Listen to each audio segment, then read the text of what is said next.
It's delightful to see a room full of people. That's a great joy to me.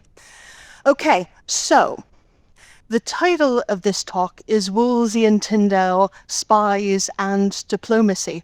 And it's true, the story of Tyndale and the English New Testament is very John le Carré, but just in the 16th century. But I want to do more over the next, say, 40 minutes than tell you a ripping good yarn, although I hope I'm going to do that too. I want, though, to try to substantiate something else as well. And if you take nothing else away from this talk, take this. The English Reformation wasn't just about England. It didn't just happen in England, and it wasn't just with reference to things going on in England. And Tyndale's story is about much more than just the Bible in English. So, to begin with, I would like you to imagine William Tyndale sitting in prison. It's 1535. It's around this time of year, and he is being kept under lock and key at the castle of Vilvoorde in Belgium, just outside of Brussels. But Tyndale is not being tortured on a rack in some dungeon. He is sitting at a table, and he is writing. Now, to understand first why Tyndale is in prison, and secondly, what he is writing, we need to go even further back, 20 years further back, to 1515. So, it's Christmas Eve, 1515. Cardinal Thomas Wolsey becomes Lord Chancellor of England. Now, we still have a Chancellor, but they're nothing like what Wolsey was in his time. The Chancellor is responsible for the entirety of English policy, both foreign and domestic. This means that Wolsey becomes King Henry VIII's chief advisor.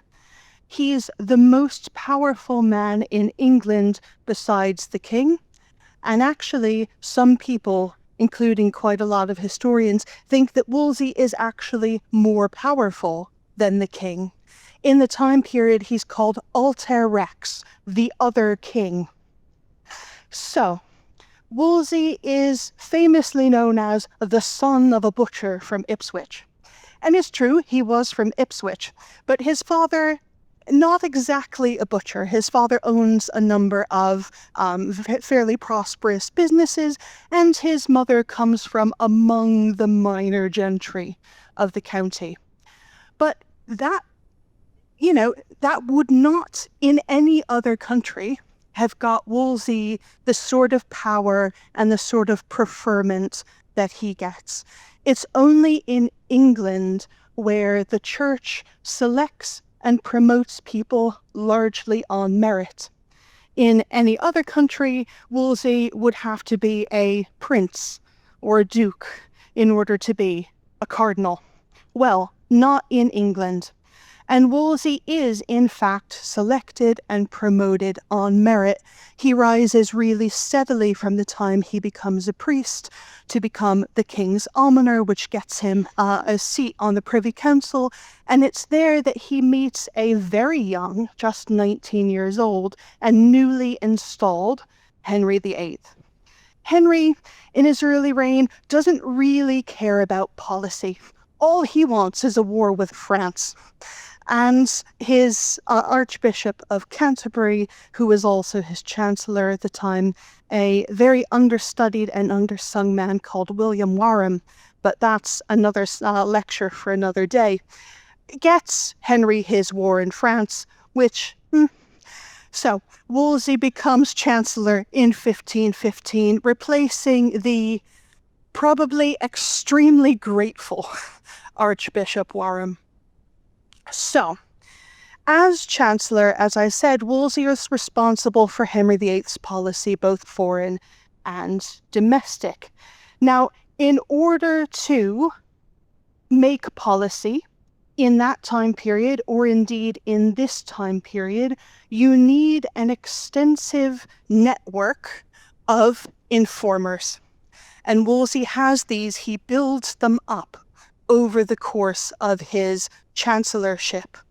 Now, he has a number of grand schemes, which I'll tell you about in a second, but it's important to know that Wolsey's actions and all that happens with Tyndale happens in a European as well as in a domestic context. So, what does Europe look like at this time period? I have to say, as a historian of the early 16th century, it's always really difficult for me to plan where I want to go on holiday because everything is in the wrong country in my mind. Hungary in my mind is about 3 times the size that it actually is. Germany is a sort of patchwork of principalities. Europe doesn't look at the time when Wolsey becomes chancellor like it looks today. Germany is indeed a patchwork of principalities and city-states and little things ruled over by bishops. So is Italy. You might know that it's divided into city-states of Genoa and Venice and Pisa and all of these places. Now, France is fighting the Holy Roman Empire. Okay, Holy Roman Empire, neither holy nor Roman nor etc. We all know the joke.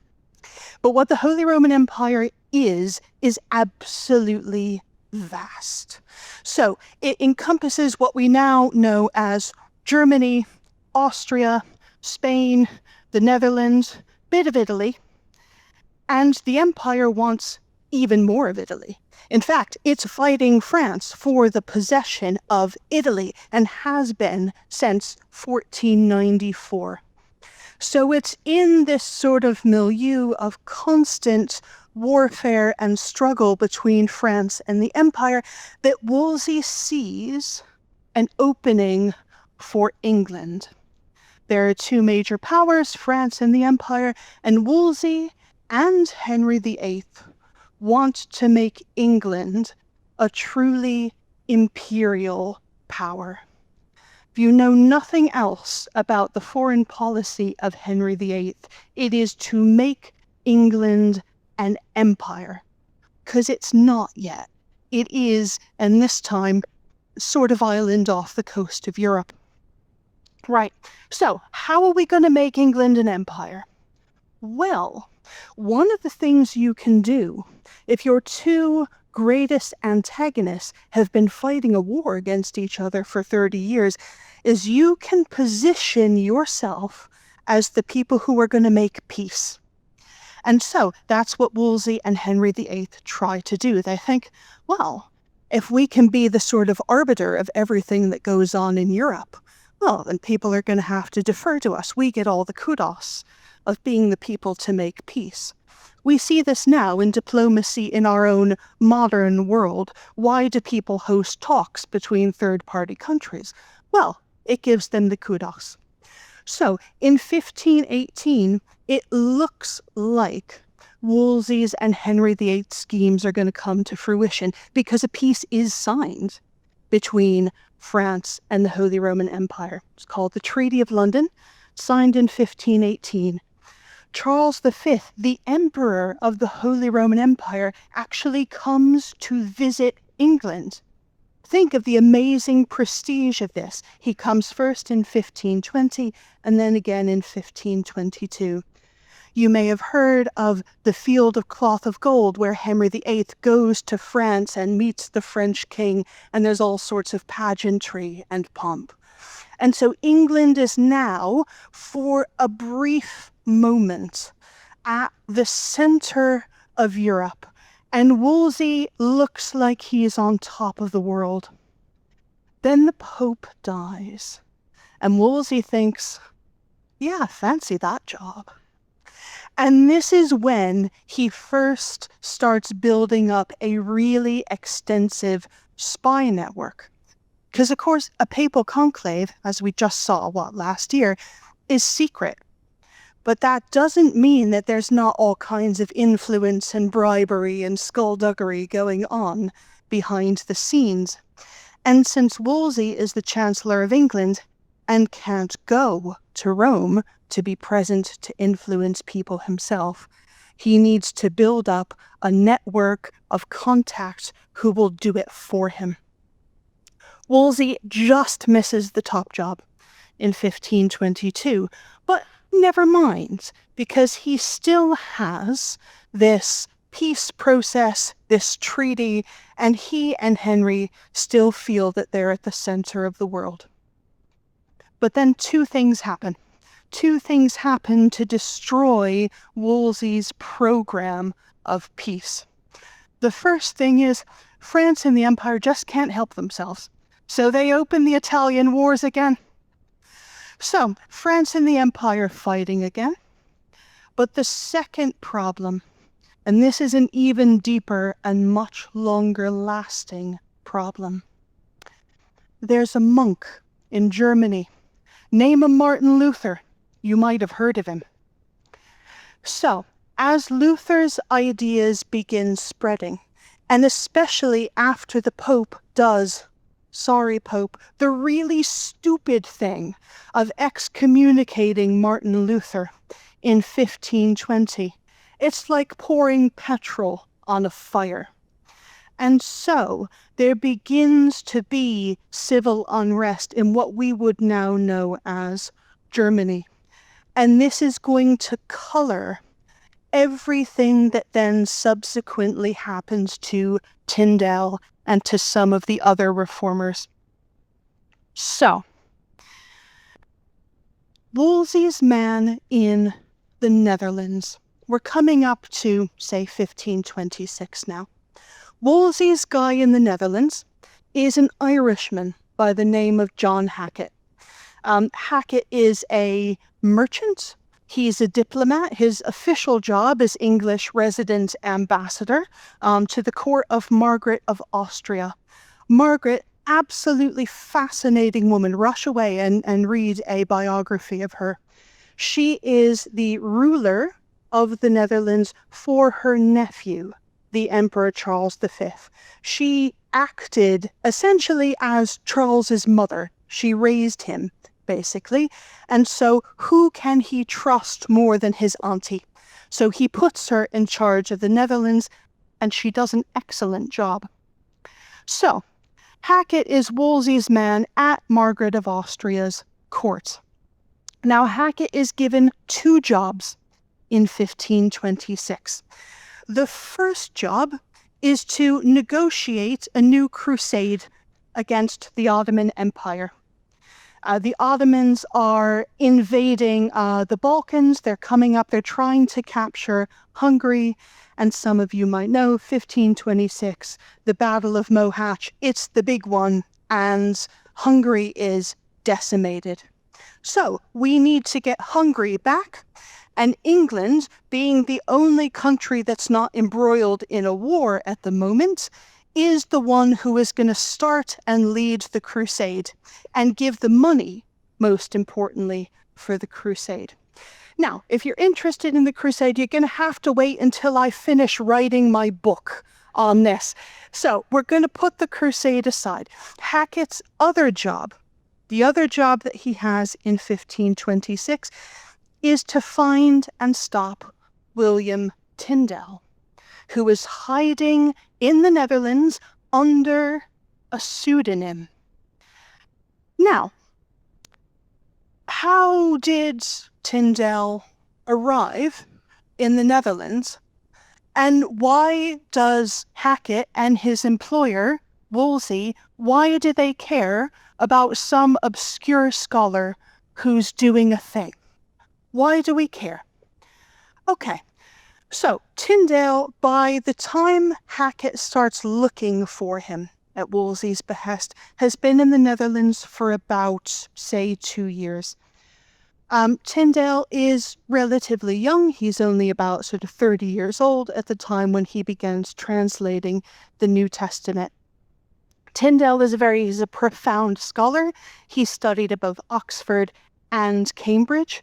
And Cambridge especially is the seat of this new sort of Christian humanism that is sweeping the continent at this time. Now, when I say the word humanism, you probably have in the back of your mind, oh, National Secular Society. Get that out of the back of your mind, because the humanists of the 16th century are not atheists at all. In fact, they are people who are trying to go back to the sources. Among the most important of them in England is John Colet, who's the Dean of St. Paul's. If you go upstairs to the cathedral, you can see a really beautiful sort of modern memorial to him. Now, just a few years before Tyndale begins translating the New Testament, John Colet's friend and his fellow scholar, the Dutch humanist Desiderius Erasmus, you might have heard of, brings out the first major scholarly edition of the Bible in Greek. And this is a huge revolution in scholarship, because until that time, the Western Church, what we would now call the Roman Catholic Church, had relied on St. Jerome's very late 4th century Latin translation known as the Vulgate. The Vulgate was the Bible until the 16th century.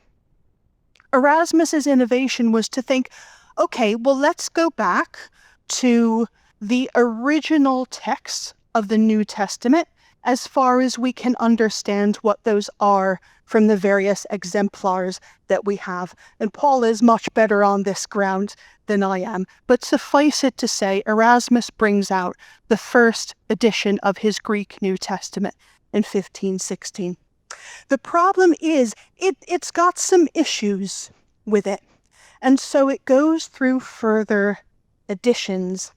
In 1519, the second edition comes out, and that is, very importantly, sort of edited and improved by a guy called Cuthbert Tunstall, wonderful name, who is also a profound scholar. He's a mathematician, and he is the Bishop of London. More on Tunstall in a bit. So, 2 editions of Erasmus's Greek New Testament, but it's the third that really gets William Tyndale fired up, because Erasmus appends a note saying, you know, it would be pretty good if there were some vernacular translations that were based on the Greek rather than the ones that we already have that were based on the Vulgate. Now, there had been English Bibles before. Tyndale's Bible is not the first Bible in English, but it is the first to be based on the Greek text rather than translated from the Latin.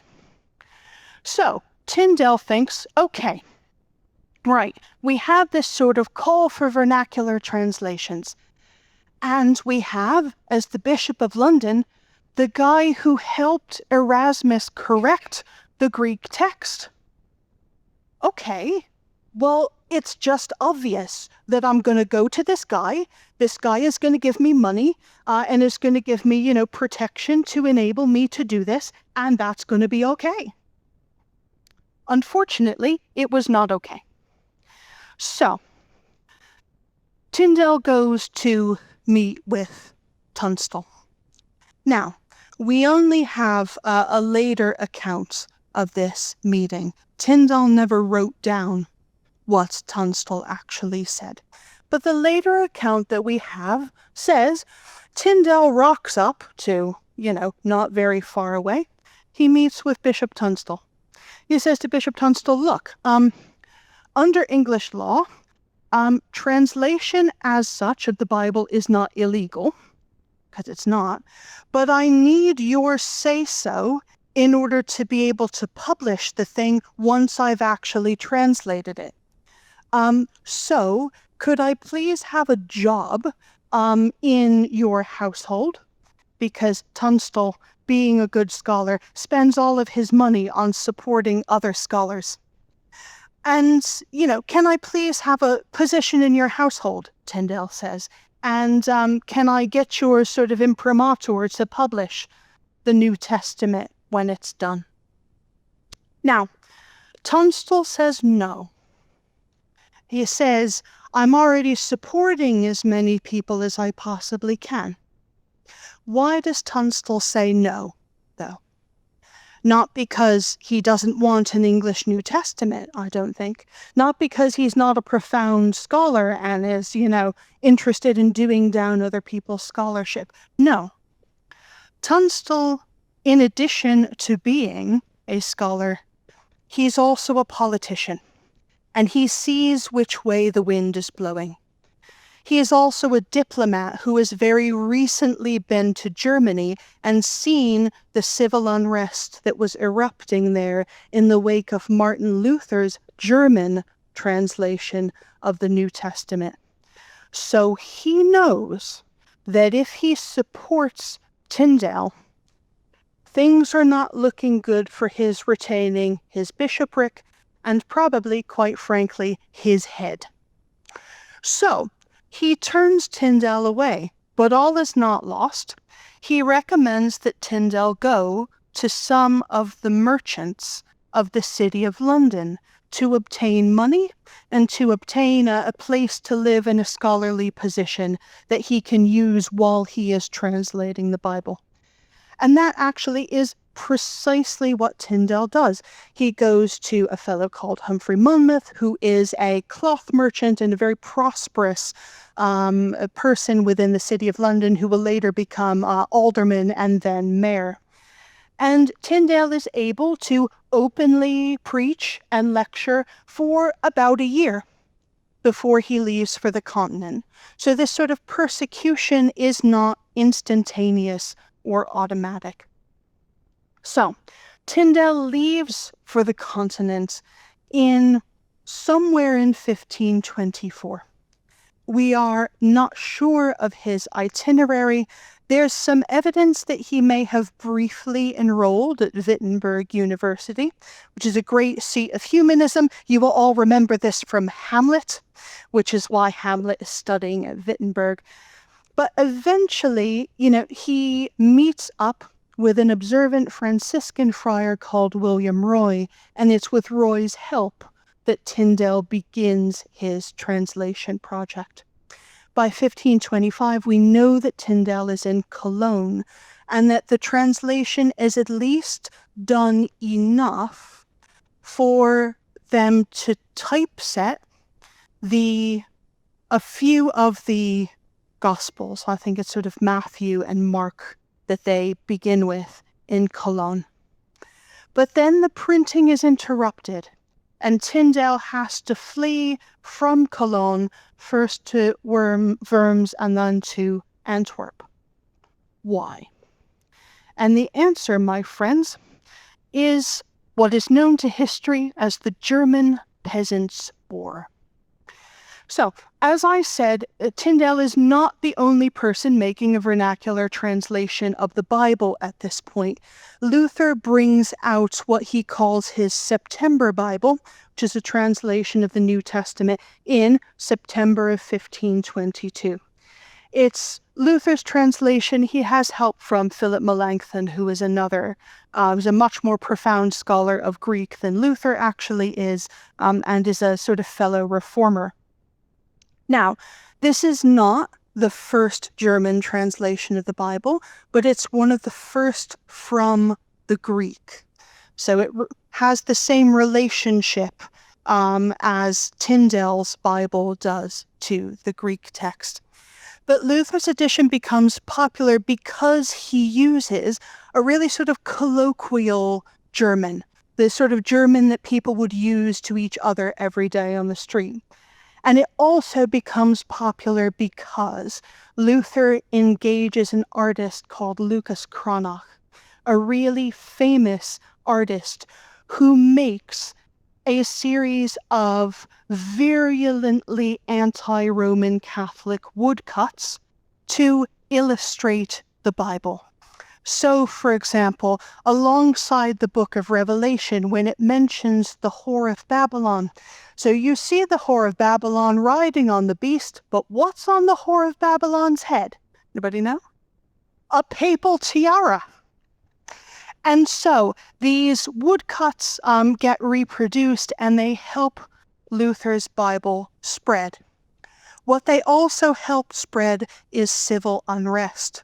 And so beginning in 1524, you have armed bands of peasants wandering around the German countryside, laying waste to convents, to monasteries, to castles.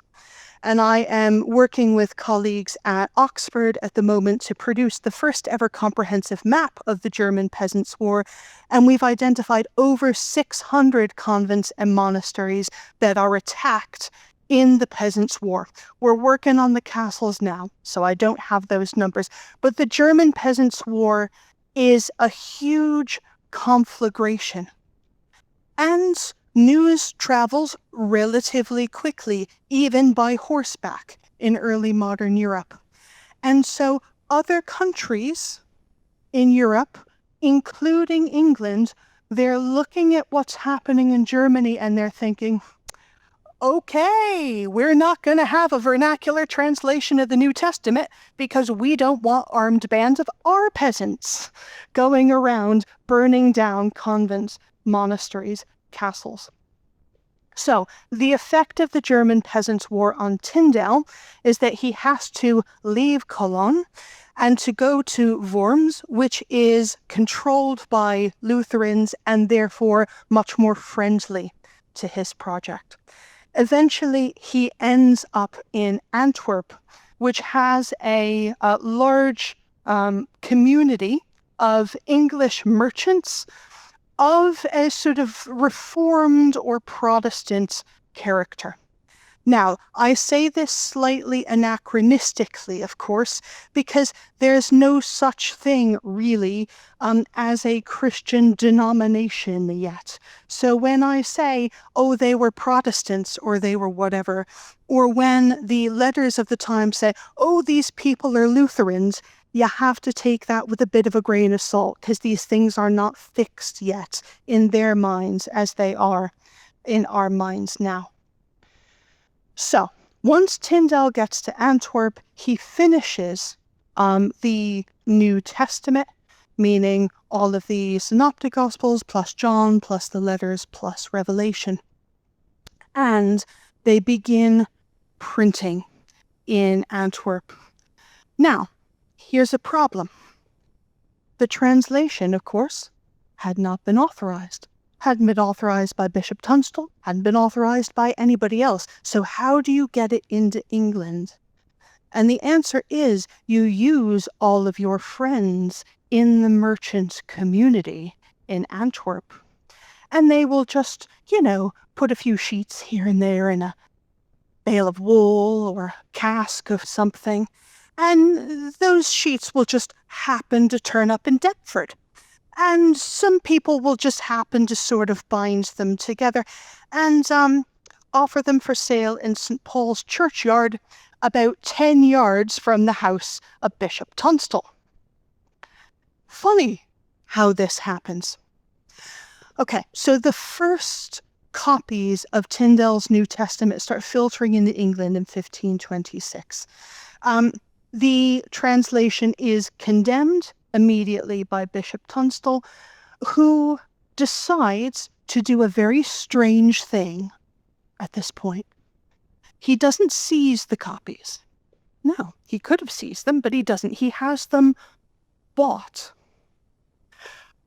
That is a very curious move, because of course what it does is it gives Tyndale the money that he needs to bring out a corrected and improved second edition very soon thereafter. And this is why I think we've been really unfair to Bishop Tunstall, saying either, oh, he was really naive that he just gave Tyndale this money, or wasn't it really bad that he, decided to burn all of the copies that he bought? You remember when I said that Tunstall was a politician as well as a scholar? And so he couldn't support Tyndale openly. But I wonder if buying up all the copies, over the objections, by the way, of his great friend Thomas More, who said, Don't do this, you stupid man. You'll just give him the money to bring out the second edition. But he didn't take that advice. As I say, we've been unfair to Bishop Tunstall. So, Wolsey, on the other hand, went from sort of, 0 to kill the guy. And so he dispatches a letter to our good friend John Hackett, who's his man in Antwerp, saying, find this guy, kill this guy. So, Hackett, for what came to be known in the early 21st century as extraordinary rendition. You remember this? Find the guy, kill the guy. Well, they're doing this in the 16th century. But Hackett doesn't want to anger the government of the Netherlands. Obviously, you can't go into somebody's country, kidnap somebody, and kill them without annoying slightly the person whose country it is. And so Hackett goes to the government of Margaret of Austria, ruler of the Netherlands, and says, look, so what's the sort of legal status here? What can we do?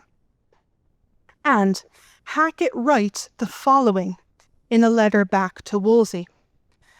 The Marquis of Antwerp and the Drossard of Bruges desire me daily to cause them to get a certification out of England of some particular articles of heresy as contained in the foresaid books, as then right lawfully they may have some cause to do bodily correction or corporal punishment on the bodies of those that be printers. Else they say that according to the present law of this country, they may not inflict corporal punishment. So, as early as 1526, Hackett is trying to get not only Tyndale, but all of the other printers of English language religious books at Antwerp captured, extradited or not, and subjected to capital punishment. The government of the Netherlands replies, look, translating the Bible is not illegal. Which it's not. It's not illegal in the Netherlands, and it's not even illegal in England. But what is illegal is heresy. So, if you can prove that Tyndale is writing heresy, then we will be able to inflict capital punishment on him. So, let us know. So, Hackett writes back to Wolsey, informing him of this and saying, look, in addition to these other sort of heretics that you want me to do in, I am informed that there be some Englishmen, Luther's disciples, that begin in the Netherlands to translate the Bible into English to cause it to be printed and afterwards brought abroad. And what he recommends to Wolsey is that Wolsey writes to Margaret saying, look, here's where the heresies are. Please, help me stop these people.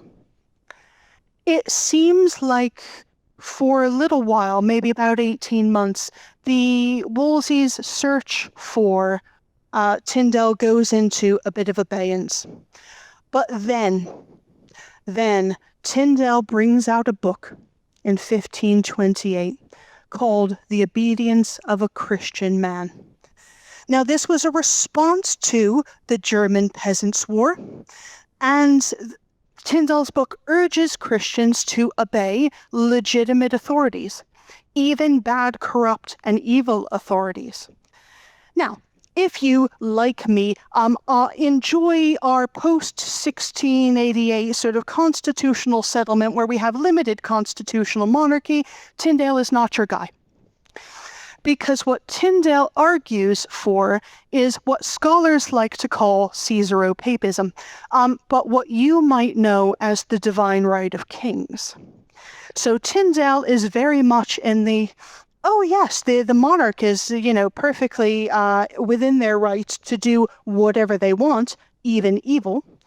Not because evil becomes good, that's not his argument, but because God has instituted a monarchy, and whatever sort of monarchy we have and whatever they do, well, obviously the people deserve it. This is the argument. Now, This book causes a bit of a controversy, and Wolsey, in June 1528, issues another demand for Hackett to track down Tyndale for trial and execution. And I think that it is not a coincidence that this comes out in the wake of the obedience of a Christian man. Now, those of you who know your history might know that it's around this time that Henry VIII decides that he wants to rid himself of his aging Spanish wife. The only problem is Henry's aging Spanish wife is the auntie of the Holy Roman Emperor. And when the Holy Roman Emperor literally has the Pope in jail, it's not looking good for Henry VIII to get his divorce. Wolsey falls in consequence of his inability to get Henry his divorce, and Tyndale decides that he's going to dance on the grave a little bit. So in 1530, he brings out the book that actually ties the noose around his neck. He wasn't executed for translating the Bible, as I'll show you in a minute. He was executed for this book. It's called The Practice of Prelates, where he writes that Henry VIII is a weak-willed person who is being manipulated by the clergy, who think that a divorce will be to the clergy's advantage. Henry VIII gets his back up a little bit, as you would if you were called a weak-willed puppet of your chancellor. And so it's at this point that Wolsey falls, Wolsey is dead, and Henry VIII and his set of spies that he inherits from Wolsey take over trying to find and kill Tyndale. It takes them 5 years, mostly because there's a change of government in the Netherlands. Wolsey's dead, Hackett's dead, but in 1535, Tyndale is arrested at the English house in Antwerp. And this is the last sort of bit of spycraft that I'll tell you about. The spy in question is called Henry Phillips, and he does what many a good agent is able to do, which is that he gets himself introduced to Tyndale by mutual friends, and he becomes, quite friendly with Tyndale. Tyndale's very taken with this young and handsome and athletic and scholarly man who is suddenly showing a great deal of interest in being his friends. One day, when the person harboring Tyndale is out of town on business, the spy, Henry Phillips, rocks up to the house. "Ah, Bill, my buddy, would you like to go out to supper?" Now, what Tyndale doesn't realize is that outside the house, on either side of the doors, are the agents of the government of the Netherlands. So, Phillips makes Tyndale walk out of the house first. Tyndale's quite a short guy, so they're walking down this passage out of the house. They get to the end of the tunnel. The agents are stood right there looking quite casual, really. Phillips points downward to Tyndale. "This is the guy. Take this guy." And they do. They whisk him off to jail. Now, because we're coming up to time, I will say one last very important thing. That Tyndale waited in prison for 501 days before he was executed. What was he doing in all that time? And the answer was, do you remember how I said at the very beginning, Tyndale is in prison and Tyndale is writing something? What is he writing? Well, he's writing two things. The first is that he is writing not one, not two, but 3 books defending his theological positions. And he is encouraged to do this by a scholar called Jacobus Latimus, who was the head of the Inquisition in the Netherlands. Now, we hear Inquisition and we think, oh, evil people were sort of, Monty Python, nobody expects that. That's not what we're going for. Latimus is a really profound scholar and is actually interested in what Tyndale has to say. Tyndale writes a book, Latimus writes a book back. Tyndale writes a book, Latimus writes a book back. And we know Tyndale's arguments because Latimus's 3 books refuting Tyndale's ideas were published by Latimus's nephew in 1550. And this is actually a really, constructive scholarly exchange. It's not that Latimus is out for Tyndale's blood. It is, hey, you cite Romans 1 and Romans 3 for your ideas of justification by faith alone. Did you notice where it says in Romans 2, we shall also be judged on our works? Please let me know. What do you reckon? So this is actually a really, normal scholarly exchange, except that Latimus can't get Tyndale to recant. And so he has essentially no choice but turning Tyndale over to the secular arm where he is then executed. The church in the Middle Ages and in the early modern era doesn't execute anyone. The church courts are not capable of trying capital cases. So for capital punishment, you're always turned over to the secular arm. And because, again, of this all-pervasive fear around what is going to happen if we allow these translations, if we allow these ideas to percolate into England, Tyndale is mercifully strangled to death before he's burnt, because it hurts a lot less to be strangled than it does to be burnt. So as a final act of mercy, Tyndale is, in fact, killed. So it took 10 years from the beginning of Tyndale's translation project until he was found, tried, executed. And in that time, in that one search for that one man, I think is a microcosm of all of the preoccupations of the early Reformation. And I'll stop there.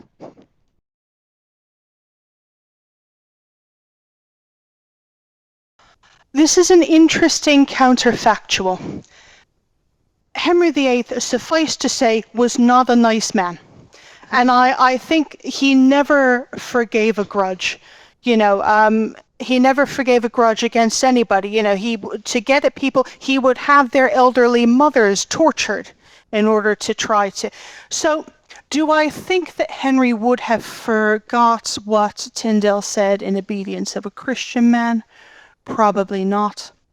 But I think that given everything else that was on Henry's plate, it probably would have gone on the back burner. And I think if he hadn't published Practice of Prelates, he might actually have got away with it.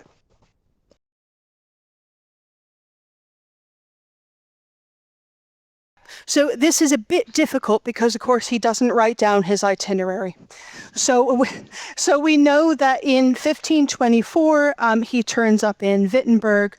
By 1525, he's in Cologne. After Cologne, he goes to Worms. He doesn't stay there for very long. So yes, there is an edition that is printed at Worms that begins coming out there. But then Tyndale flees to Antwerp also within 1526, and most of the printing is done at Antwerp.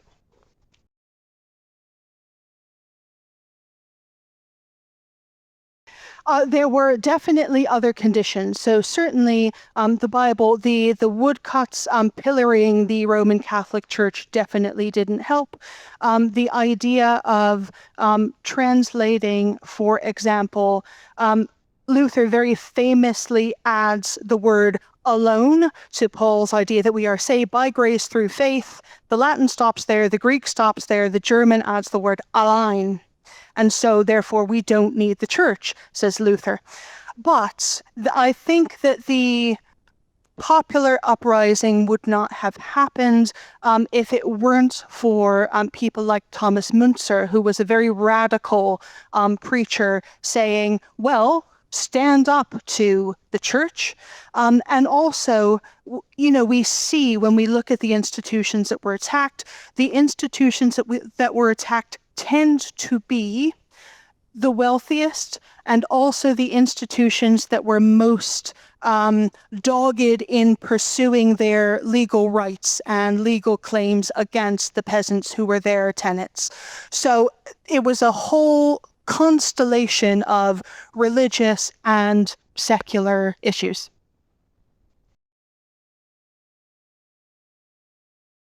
So in the early modern mind, there was no difference between treason and heresy. So heresy was treasonable, which is why it was a capital offense.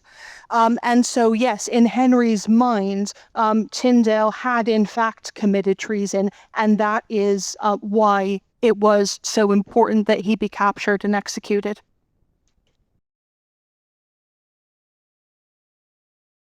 So there are a few things. Most of what we know about his work comes from letters from the English merchant community in Antwerp. We do also, interestingly, have an itemized receipt for Tyndale's trial that was given to the emperor, who was, paying for Tyndale's sort of imprisonment and trial. But we do have some firsthand eyewitness accounts, very scattered, of people who were actually interacting with Tyndale. Yes, so we know that he knew German because he uses Luther's September Bible as one of the aids, the helps to help him make his New Testament. So we know that he had Greek, that he had Latin, that he had German. There is some evidence that he also learned Hebrew to a fairly good standard when he was on the continent, of course, because he begins translating the Old Testament, which he does in prison, by the way. So he writes a letter saying, could you please send me my translation materials and Hebrew dictionary? This is also why we think he wasn't arrested, or he wasn't killed for translating the Bible, because obviously you're not going to be translating it in jail if you're in jail because you're translating. But yes, so he knew quite a few languages. Yeah.